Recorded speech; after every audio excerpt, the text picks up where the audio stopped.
ఇక తిరుమల లడ్డు వివాదంపై విహెచ్ స్పందించారు. భక్తుల మనోభావాలను సంబంధించిన విషయం ఇది అని వెంటనే కేంద్రం సిబిఐ విచారణ చేపట్టాలని విహెచ్ డిమాండ్ చేశారు.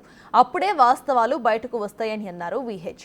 ఈ వివాదంలో ఏ పార్టీ అయినా సరే విచారణ జరగాల్సిందేనని అన్నారు విహెచ్.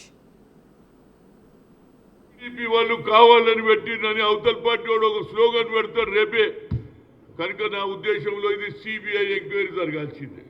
కేంద్రం ఇమీడియట్ గా Narendra Modi, Amit Shah immediate you order for CBI enquiry. లేకపోతే భగవంతుడు వెంకటేశ్వర స్వామి పవిత్రకు తీరానికి దెబ్బ పడుతుంది. ఇవాళ నిజంగా కూడా నేను చాలా బాధపడుతున్నా. ఎవరు ఏడిపోయినా అంటే వెంకటేశ్వర స్వామి గారు సంవత్సరానికి ఒక్కసారి 2 సార్లు పోతారు. ఇవాళ ఆడోళ్ళు వాదులు కూడా పరిశాన్ ఉన్నారు, భక్తులు పరిశాన్ ఉన్నారు. ఇంత పెద్ద భగవంతుడికి అపచారం జరిగిందని నేను బాధపడుతున్నా.